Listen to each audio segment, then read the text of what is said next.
I work with the Post Carbon Institute a lot. Could you come closer because the audio?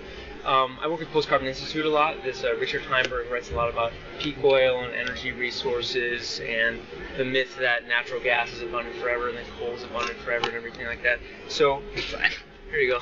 Sorry.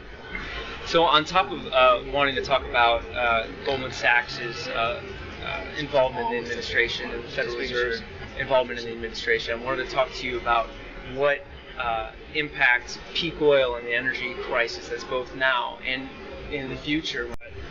Generally, the president's approach on energy strategy is an all-of-the-above strategy. We obviously have, and he certainly does not believe that oil and coal are very focused, right? He's so focused on renewable energy sources.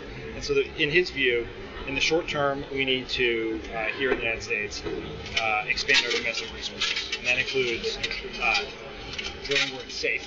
Right, but there is nowhere that it's safe, right? Well, I mean, the idea of what we're doing is we're putting up toxins in the air and pulling toxins out and going into places that it's harder and harder to get oil, like tar sands in Canada, like, I don't know, like a place like off the Florida coast. I mean, there's no safe way to continue to get oil.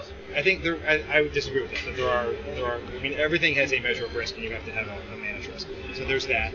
There is obviously finding ways to get better access to natural gas through fracking in a clean and safe way, which is something that we need additional technology to do. So you have to do with the non-renewable things we have here. We have to increase domestic supply.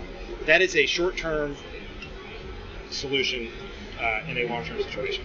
And then the other things we need to deal with wind, solar, biodiesel, ethanol. Ethanol is something good, or ethanol is something to cut the subsidies for, like it was yesterday? Well, in the interim, ethanol plays a very important role in reducing our dependence on carbon. And so, well, the issue with ethanol is that it takes almost more energy to get the ethanol created through corn, like we're doing, than it does the actual benefit that you're getting from ethanol itself. So it's about uneven. I mean, that's kind of a Monsanto line, that ethanol is going to save the world and everything. But what it does is it sucks resources up from our soil and washes it away that we need forever. It's also, are you looking for ways beyond just corn-based ethanol? You can talking about like switchgrass and sugar and stuff like that? Yeah, I think overall, I mean, just from what I've studied, I didn't come here to to give you a lecture or anything, but I want to express this kind of thing that I think the president's giving a little bit of lip service to, so this is not going to be news to him. But when it comes down to it, energy costs energy. To get oil from the ground, it takes oil from the ground. To get ethanol, it takes oil from the ground. It's always a trade-off in a negative return. So I think what's really important for the president to do is start preparing for America for a lower energy supply future. That's the way it is. Well, that's something that we're doing, beginning with making our buildings more energy efficient. We have a proposal to do that. We have a proposal right after the Recovery Act to repeal taxes to make their homes more energy efficient.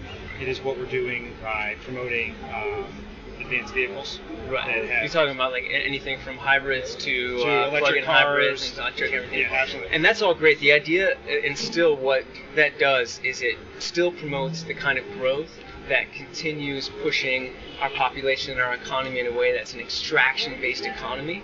And it's not really a matter of like political opinion as to whether or not that is not a sustainable thing. I mean, it's just a matter of how many calories there are in the ground, in your ethanol, in your car that can sustain what we have. Well, so it seems to me that what we're both trying to do here is manage our short-term energy needs with the long-term solutions. Right. And we've invested a lot of money in research and development and innovation to be able to figure that out. Because not just because it's good for the environment, but whatever country solves that puzzle first will be the dominant economic power of the century. And that's something that's where the jobs of the future are, the industry of the future are, and that's exactly what is, as derided as it was by Republicans, that the Recovery Act did, was it put significant investments in the kinds of industries that can lead to, it's not going to happen today, it's not going to happen tomorrow, lead to the sorts of technology that can solve that problem. Yeah, I think it's a great solution for short-term economic growth. I think the long-term thing with economic growth is that it will destroy us all.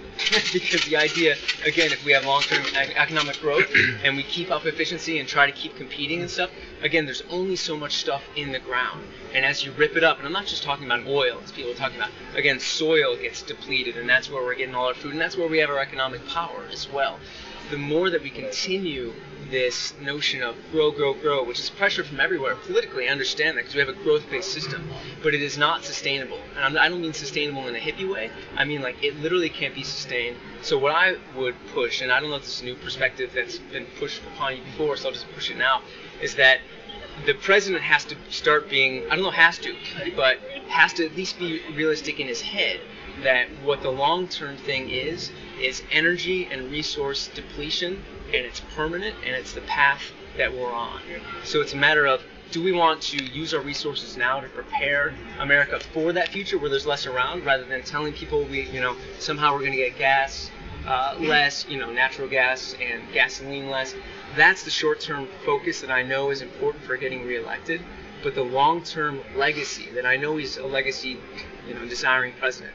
The long-term thing is that he has to be the leader in the world to let people know that the path that we're on is unsustainable and that we have to adjust to the inevitable, which is a lower energy future. Okay, so please.